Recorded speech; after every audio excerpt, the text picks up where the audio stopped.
subuh, hingga kegiatan inti hari itu berjalan secara rutin. Setiap orang sebenarnya udah punya morning routine, tapi kadang kita nggak sadar atau kita terlalu autopilot saat mengerjakan, jadi nggak ada jiwanya gitu, cuma ngerjain aja seperti yang biasa kita lakukan. Padahal di setiap hal yang kita lakukan itu harus kita hargai karena memberikan dampak karakter pada diri kita. Mulai dari bangun, sholat subuh, masak sarapan, urus mandi anak misalnya, siapin baju pasangan kerja, dan sebagainya. Kemudian morning routine itu sesuai kebutuhan masing-masing individu, jadi tidak perlu mengada-ngada saat membangunnya, kayak terlalu berlebihan atau nggak relevan dengan kebutuhannya. Karena kalau hal-hal seperti itu bisa bikin kita wah banget pas di awal, dan saat down kita selamanya ninggalin itu karena nggak relevan sama kebutuhan dan pemahaman kita saat itu. Jadi harus being nice to ourselves, jangan terlalu hard. Meskipun tidak bermaksud kita stay in comfort zone gitu. Kemudian kebaikan sekecil apapun itu nggak ada yang sia-sia karena koneksinya kita yang kecil. Lanjut. Oh iya, jangan kita anggap sepele kebaikan-kebaikan kecil itu, karena Allah lebih menyukai kebaikan kecil yang konsisten dibandingkan kebaikan besar yang hanya sekali saja terjadinya. Betul. Nah, dan sholat itu adalah sebagai self-development atau pembentukan karakter, karena sholat itu menjauhkan kita dari yang buruk dan mendekatkan kita dengan yang baik. Sholat itu kan adalah pengingat dan pelajaran. Kemudian mengingatkan kita pada kebaikan, ajaran Allah dan pesan dari orang terdahulu yang diberi nikmat sama Allah. Dijelaskan juga kalau di situ orang yang sholat bahkan bisa celaka, yaitu orang-orang yang lalai dari sholatnya.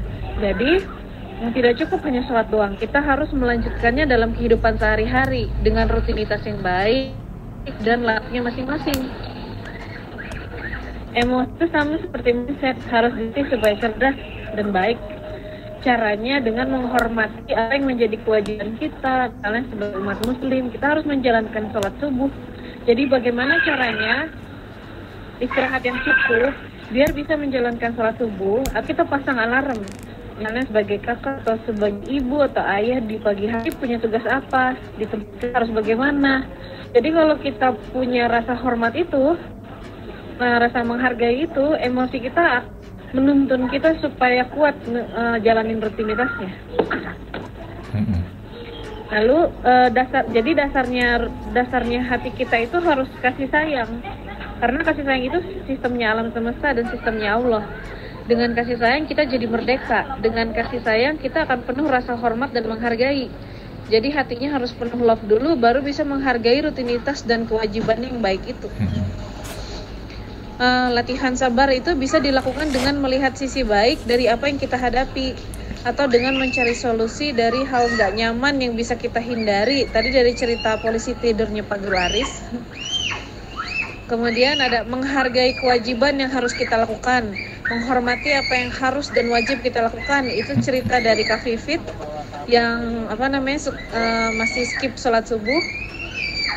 Kemudian ada pesan dari Pak Guru Dwi, menghargai kebaikan yang kecil dan konsisten, jangan capek, jangan malu itu dijelaskan di surat Al-Isra ayat 7.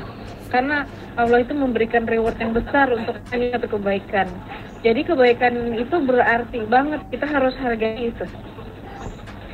Kemudian ada pesan dari cerita Bunda Vina, suatu kebiasaan sudah menjadi karakter kita, ditandai ketika kita itu merasa bersalah kalau nggak ngerjain atau ingin memperbaiki diri. Allah pun mengatakan sama manusia, orang yang baik itu adalah orang yang mengadakan perbaikan. Kalau ini pesan dari cerita Bunda Sito, dalam suatu usaha memperbaiki keadaan, niat yang baik untuk keluarga, kita harus percaya sama Allah, rezeki pasti ada di dalam jalan kebaikan.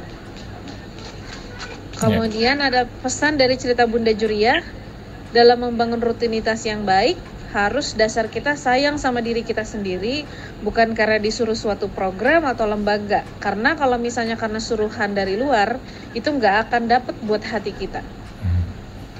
Pesan dari cerita Kak Angga tadi, memanfaatkan kemajuan zaman untuk upgrade skill ya Kak?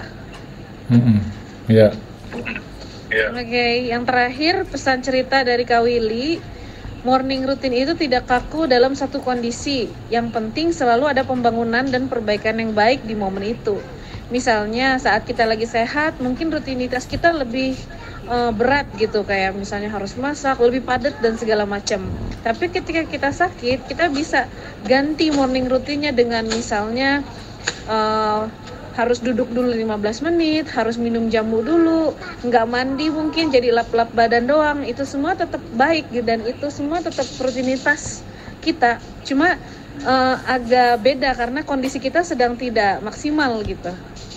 Selama itu baik dan Kak Willy juga berusaha menyehatkan diri, itu kan baik. Jadi itu tetap morning routine yang baik, bukan berarti nggak berjalan. Iya. Kayaknya sekiranya itu kesimpulan dari kegiatan kita hari ini, Pak Guru. Oke, very good. Ya.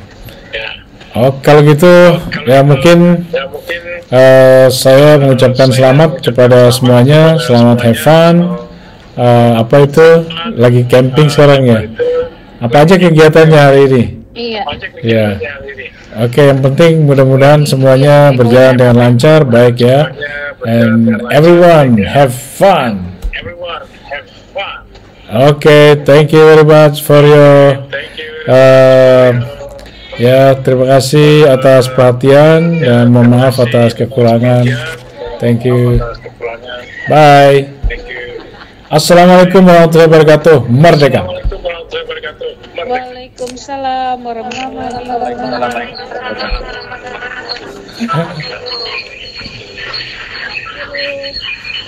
Bye everyone.